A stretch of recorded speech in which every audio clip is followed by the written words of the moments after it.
প্রিয় দিনদার ভাই বোনেরা, আজ পবিত্র মাহে রমজানের দ্বিতীয় দশকের মাগফিরাতের শেষ রাত এবং আগামীকাল শেষ দিনে এমন একটি দোয়া আছে যে দোয়াটি পাঠ করলে আল্লাহ রব্বুল আলামিন আমার আপনার জীবনের অধ্যায়ের যত গুনাহ আছে, ছোট বড়, জানা অজানা, ইচ্ছা অনিচ্ছায় এবং চুরির গুনাহ, গীবতের গুনাহ, পরকীয়ার গুনাহ, যত প্রকারের গুনাহ আছে, জিনার গুনাহ সহ আল্লাহ রব্বুল আলামিন মাফ করে দিবেন। সুবহানাল্লাহ। ছোট্ট এই দোয়াটি আপনি কখন পাঠ করবেন, কয়বার পাঠ করবেন, শুদ্ধভাবে কিভাবে ভেঙ্গে ভেঙ্গে পাঠ করবেন, আমি আপনাদেরকে এই ভিডিওতে সুন্দরভাবে শিখিয়ে দেব ইনশাআল্লাহ।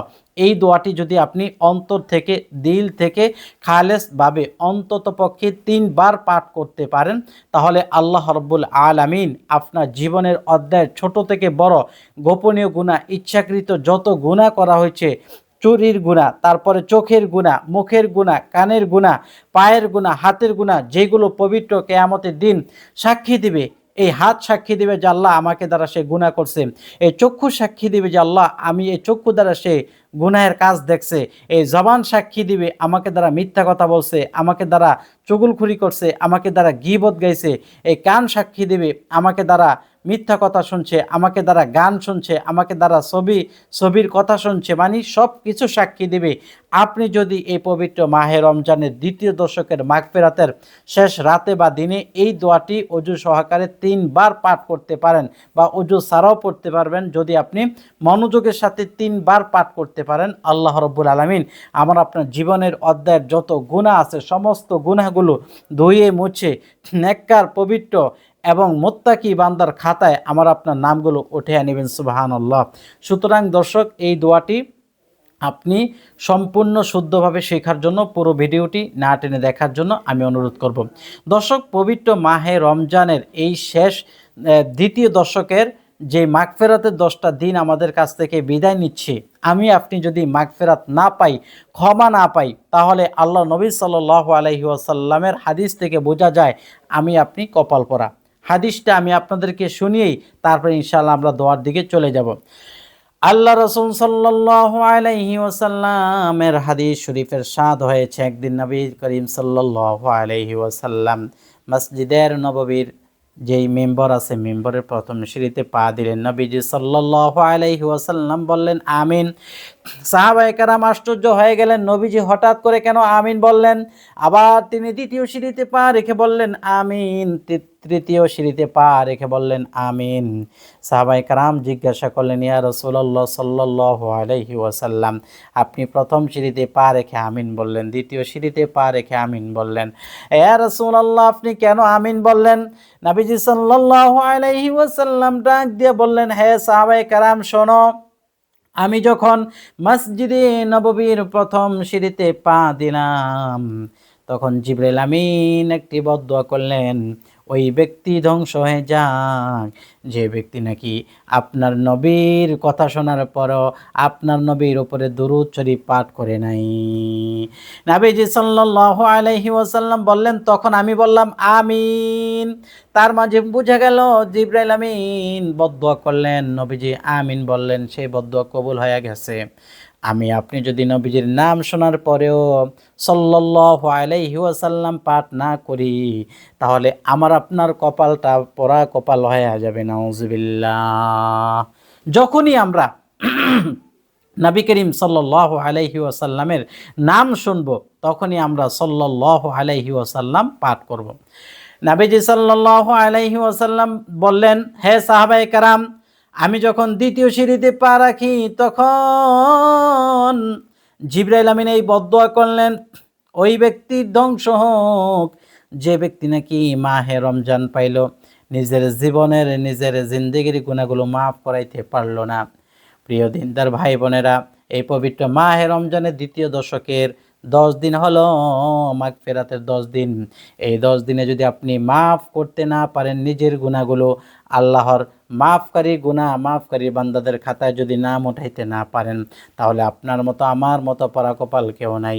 এই জন্য যেভাবে হোক মাফ চাইতে হবে, মাফ করাইতে হবে। কোন দোয়ার মাধ্যমে মাফ চাওয়া হয়? কোন দোয়া পাঠ করলে আল্লাহ পাক মাফ করবেন, কোন তওবা পাঠ করলে আল্লাহ রব্বুল আলামিন মাফ করবেন, কোন দোয়া কোন জিকির কিভাবে চাইলে আল্লাহ রব্বুল আলামিন মাফ করবেন, সেই নিয়মটাই আমি আপনাদের আজকে শিখিয়ে দেব, যাতে আপনি এই রাত্রিতে তারাবির নামাজ পড়ে অথবা সেহরির সময় অথবা ফজরের পরে অথবা দিনে জোহর আসর মাগরিবের সময় আপনি দোয়াটি পাঠ করে আল্লাহর কাছ থেকে আপনি মাপ চেয়ে নিতে পারেন। প্রিয় দিনদার ভাই ও বোনেরা, নবীজি সাল্লাল্লাহু আলাইহি ওয়াসাল্লাম বললেন, আমি যখন তৃতীয় সিঁড়িতে পা রাখি সাহাবায়ে কেরাম, তখন জিবরাইল আমিন বদদুয়া করলেন, ওই ব্যক্তি ধ্বংস হোক, ওই ব্যক্তির পরা কপাল, যে ব্যক্তি নাকি নিজের বৃদ্ধ বাবা মাকে পাইল কিন্তু জান্নাত ক্রয় করতে পারল না। নিজের বাবা মা পাইছে, বাবা মাকে খাওয়াইতে পারলো না, নিজের বাবা মা পাইছে, বাবা মা সেবা করতে পারলো না, নিজের বাবা মা পাইছে, বাবা মার কাছ থেকে দোয়া নিতে পারলো না, বাবা মা পাইছে, বাবা মাকে কামাই রুজি খাওয়ায় নাই, বাবা মা পাইয়াও নিজের বউ নিয়ে আলাদা ছিল, বাবা মার খোঁজ খবর নেয় নেই, ওই ব্যক্তি ধ্বংস হয়ে যাক। নবীজি বললেন, আমি তখন তার উত্তর বললাম আমিন। এই জন্য যাদের বাবা মা আছে, যাদের এই ধন আছে, যাদের এই সম্পদ আছে, বাবা মা হলো পৃথিবীর মধ্যে সবচেয়ে বড় সম্পদ, পৃথিবীর মধ্যে সবচেয়ে বড় শ্রেষ্ঠ নিয়ামত। যাদের বাবা মা আছে অবশ্যই বাবা মাকে মূল্যায়ন করতে হবে, শুধু আমল করলেই হবে না, শুধু দোয়া পাঠ করলেই হবে না। আপনি যদি লাইলাতুল কদরের রাত্রিতেও সেজদায় পড়ে কাঁদেন, আর যদি আপনার উপরে আব্বা আম্মার বদদোয়া থাকে, কষ্ট থাকে, ওই দোয়া কবুল হবে না। আপনি যদি বাবা মার মনে কষ্ট দিয়া বাবা মাকে না খাওয়াইয়া লক্ষ কোটি টাকাও যদি মসজিদ মাদ্রাসায় দান করে দেন, তাহলে এই টাকা কাজে আসবে না। কারণ আপনি যদি বাবা মা হয়ে থাকেন, আপনি একটু চিন্তা করে দেখেন, আপনার সন্তান যদি আপনাকে না খাওয়ায়, না পরিচয় দেয়, আপনাকে যদি কষ্ট দেয়, আপনার কলিজাটা কিভাবে ভেঙ্গে চুরমার হয়ে যাবে। ঠিক তেমনি আমাদের বাবা মার ক্ষেত্রে এই কথাটা চিন্তা করতে হবে। প্রিয় দিনদার ভাই ও বোনেরা, আমি যে দোয়ার আমলের কথা বলবো, এই দোয়াটি পাঠ করলে অবশ্যই গুনাহ খাতাগুলো আল্লাহ রাব্বুল আলামিন সাফ করে দিবেন। তবে আমি আপনাদেরকে শর্ত দিব, কোরআন ও হাদিসের আলোকে, যাতে কোনো ব্যক্তির উপরে বাবা মার বদদোয়া না থাকে এবং কোনো ব্যক্তির উপরে পীর আউলিয়ার বদদোয়া না থাকে। কারণ বদদোয়া এমন একটা জিনিস, চোখের নজর এমন একটা জিনিস, যদি কারো উপরে লেগে থাকে, ওই ব্যক্তি দোয়া করতে পারে, ওই ব্যক্তির দোয়া আসমানে ওঠায় না। আরও কিছু কার্য আছে, যেই কাজগুলো করলে আল্লাহ রব্বুল আলামিন আসমানের উপরে তার দোয়া ওঠান না, তার দোয়া প্রথম আসমানে যেই ঝুলে থাকেন আল্লাহর দরবারে কবুল হয় না। যেমন আপনি যখন দোয়া করবেন, তখন যদি নবীজির উপর দুরূদ শরীফ পাঠ না করেন, ওই দোয়া, ওই মুনাজাত, ওই প্রার্থনায় যদি আপনি দুরূদ শরীফ না পড়েন, তাহলে আপনার দোয়া আল্লাহর কাছে পৌঁছায় না। আর তৃতীয় নম্বর আরেকটা আছে, দোয়া, নামাজ, ইবাদত, যে কোনো ইবাদত কবুল হওয়ার জন্য শর্ত হলো হালাল রিজিক ভক্ষণ করা, হালাল খাবার খাওয়া। এইগুলো মেনে যদি আপনি দোয়ার মতো দোয়া পড়তে পারেন, আল্লাহ রাব্বুল আলামিন মাফ করে দিবে। সুবহানাল্লাহ। এখন কথা হলো, হুজুর আমি তো এই কাজে লিপ্ত, আমি আজকে মাফ পাইব কিভাবে?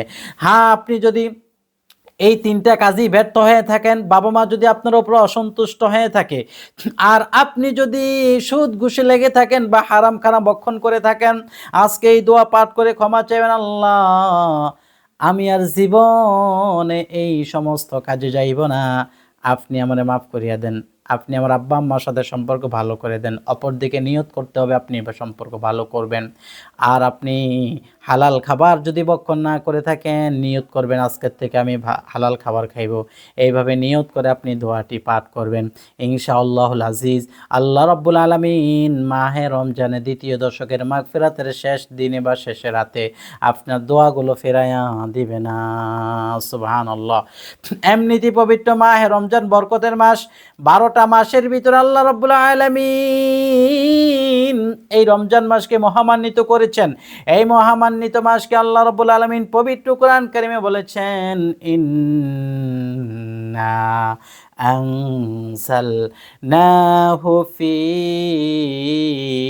লাইলাতিল কদর। আমি এই মাসে পবিত্র কোরআনে কারিম নাজিল করেছি। সুবহানাল্লাহ। এই মাসে যে ব্যক্তি একবার সুবহানাল্লাহ বলবে, অন্য মাসের সুবহানাল্লাহ 70 বার বলা সমান। সুবহানাল্লাহ। যে ব্যক্তি নাকি এই মাসে 2 রাকাত নফল নামাজ আদায় করবে, অন্য মাসে 2 রাকাত ফরজ নামাজ আদায় করার সমান পাবে। সুবহানাল্লাহ। যে ব্যক্তি নাকি এই মাসে আজমতের সাথে, শ্রদ্ধার সাথে, বিনয়ের সাথে সুন্দরভাবে 2 রাকাত ফরজ সালাত আদায় করবে, অন্য মাসে 70 বার ফরজ সালাত আদায় করার সমান সওয়াব পেয়ে যাবে। সুবহানাল্লাহ, আল্লাহু আকবার। তাহলে আমরা জানতে পারলাম দোয়া কবুল হওয়ার শর্ত কি কি? হালাল খাদ্য খাওয়া, বাবা মার মনের কষ্ট নিজের উপর থেকে উঠিয়ে নেওয়া, দুরূদ শরীফ পাঠ করা। আমরা জানতে পারলাম এই পবিত্র মাহে রমজানের গুরুত্ব কতটুকু, এই দোয়াটি পাঠ করলে কি পরিমাণ সওয়াব হবে। সুবহানাল্লাহ। এখন আমরা জেনে নেব দোয়াটি কখন পাঠ করব। এই দোয়াটি আমরা পাঠ করব রাতে তারাবির পরে অথবা সেহরির সময়। আর আরেকটা কথা বলে রাখি, যে কোনো সময়ে আপনি দোয়া পাঠ করতে পারবেন। অজু করেও করতে পারবেন, অজু না করেও করতে পারবেন। অজু করে পড়লে একটু উত্তম, বেশি ভালো। অজু না করে পড়লেও কবুল হবে। আপনি যায় নামাজে বসে পড়লেও ভালো, হেঁটে হেঁটে শুয়ে শুয়ে পড়তে পারবেন, তাতেও সমস্যা নেই। তবে উত্তম আর অনুত্তমের বিষয় এতটুকুই ব্যাপার। আপনি শুয়ে শুয়েও পড়তে পারবেন, নাপাক অবস্থায় পড়তে পারবেন, কোনো সমস্যা নেই। তবে আপনি যদি আজমতের সাথে, সম্মানের সাথে অজু করে জায়নামাজে বসে যদি দোয়াটি পাঠ করেন, আল্লাহ রাব্বুল আলামিন রহমতের দৃষ্টি দিয়া আপনার দোয়াটা সঙ্গে সঙ্গে চতুর্থ আসমানে উঠে লৌহ মাহফুজ কলম উঠাইয়া আল্লাহ পাকের নিকট কবুল করে নেবেন। সুবহানাল্লাহ, আল্লাহু আকবার। এই জন্য আমি বলবো এই দোয়াটি অবশ্যই আপনি শুদ্ধ করে পাঠ করবেন। আর পাঠ করার সময় নবী করিম সাল্লাল্লাহু আলাইহি ওয়াসাল্লামের উপর দুরূদ শরীফ পাঠ করে নেবেন 3 বার। যখনই আপনি পাঠ করেন সমস্যা নেই, তবে একটা টাইম আছে যেই টাইমে পাঠ করলে আপনার কিছু সব বেশি পাবেন, সেটা হলো সেহরির সময়। কারণ সেহরির সময় আল্লাহ রাব্বুল আলামিন চতুর্থ আসমানে এসে ডাকতে থাকেন, এই বান্দারা কে আছো আমার কাছে বলো, আমি ক্ষমা করে দিব। কে আছো গুনাহগার, গুনাহ করতে করতে নিজের জীবনটা শেষ করে দিছো, গুনাহ করতে করতে দিল নষ্ট করে ফেলছো, গুনাহ করতে করতে চোখ নষ্ট করে ফেলছো, মুখ নষ্ট করে ফেলছো, কান নষ্ট করে ফেলছো। এখন আর দিন ভালো লাগে না, ধর্ম ভালো লাগে না, কোরআন ভালো লাগে না, হাদিস ভালো লাগে না, এখন আর দিন ধর্মের কথাও ভালো লাগে না, রোজা রাখতে ভালো লাগে না, নামাজে দাঁড়াইলে মন চলে যায় এদিক সেদিক, কোনো ভালো লাগেই না, মনটা ছটফট করে। এইরকম কোনো ব্যক্তি যদি থাকো, শেষ রাত্রিতে সেহরি খাওয়ার সময়, তাহাজ্জুদের সময় আমি আল্লাহ পাকের কাছে উইঠা যদি বলতে পারো, আল্লাহুম্মা গফিরলি, আমি আল্লাহ ওয়াদা করলাম ওই বান্দার জীবনের গুনাহগুলো মাফ করে জান্নাতের খাতায় তার নামটা উঠায় নেব। সুবহানাল্লাহ। এই জন্য আপনারা সেহরির সময় দোয়াটি পাঠ করতে পারেন। আর যদি সেহরির সময় আপনি সময় না পান, দিনের যে কোনো অংশে পাঠ করতে পারবেন।